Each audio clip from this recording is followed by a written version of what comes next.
اب زنا جو ہے اس کے لیے حضور نے جو کچھ فرمایا وہ سن لیجئے. عن ابن عباس قال ما رأيت شيئا اشبه باللمم مما قال ابو ہریرہ عن النبی صلی اللہ علیہ وسلم. حضور کی حدیث ہے ان اللہ كتب على ابن آدم حظه من الزنا ادرک ذلک لا محال. اللہ تعالیٰ نے ہر انسان کا زنا میں ایک حصہ لکھ دیا ہے جو اس کو پہنچ کر رہے گا.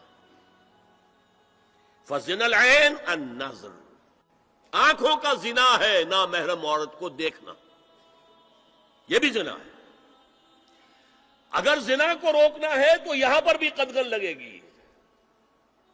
ایک جگہ آیا ہے حدیث میں النظر سہم، یہ تیر ہے. یہ نظر جو ہے نگاہوں کے تیر، یہ تو آپ شاعری کے اندر بھی اور گانوں کے اندر بھی نگاہوں کے تیر سنتے ہیں کہ نہیں سنتے؟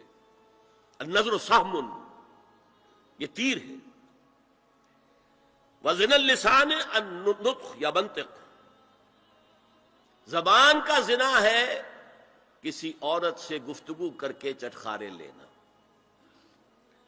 عورت کی آواز میں بھی ایک لوچ ہے، حسن ہے. اللہ تعالیٰ نے اسے سراپا ایسا بنایا ہے کہ مرد کے لیے اس کی ہر شے کے اندر اٹریکشن ہے، اس کی آواز میں اٹریکشن ہے. والنفس تمنا و تشتہی، اور باقی رہ گیا نفس، وہ تمنا کرتا ہے کہ اب میں اس سے آگے بھی بڑھوں اور زنا بھی کر لوں. والفرج یصدق ذلک کلہ اور یکذب، لیکن یہ ہو بھی سکتا ہے نہیں بھی ہوتا، لیکن یہ زنا تو کر چکا نا. کان کا زنا اس نے کر لیا، آنکھ کا زنا اس نے کر لیا، زبان کا زنا اس نے کر لیا. ایک کو زنا کی تعریف میں لائے. ایک اور روایت ہے جو مسلم میں ہے، عن ابی ہریرہ کتب علی ابن آدم نصیبہ من الزنا مدرک ذلک لا محالہ فالعینان زناہما النظر والاذنان زناہما الاستماع واللسان زناہما الکلام والید زناہا البطش والرجز زناہا الخطأ والقلب یہوی وتمنا. یہ زبان کا بھی زنا ہو رہا ہے، کان کا بھی زنا ہو رہا ہے، ہاتھ کا بھی ہو رہا ہے، کہیں لمس کیا ہے عورت کے جسم کو، ہاتھ ملایا ہے اس سے، اور چل کر کہیں جا رہا ہے دیکھنے کے لیے، یہ پاؤں کا زنا ہو رہا ہے. یہ ہے زنا کی شکلیں جو محمد الرسول اللہ صلی اللہ علیہ وسلم نے بیان کی. تو زنا کا روک تھام، زنا کی جو ہمارے معاشرتی اہداف کے اندر بہت اہم ہے، بہت اہم ہے، بہت اہم، ورنہ معاشرہ ٹوٹ پھوٹ کا شکار ہو جائے گا. میاں بیوی میں اعتماد نہیں ہے، بے اعتمادی کی فضا میں اولاد جو پلے گی اس کی منفی نفسیات ہوں گی، کبھی مثبت نفسیات نہیں ہو سکتی.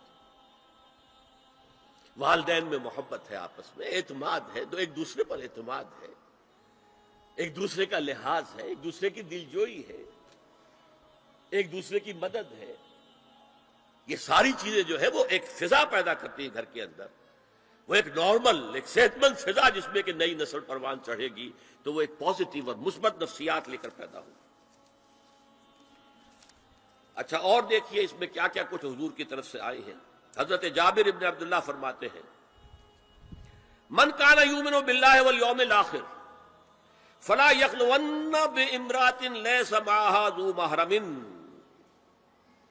فإن ثالثہما الشیطان. رواہ احمد.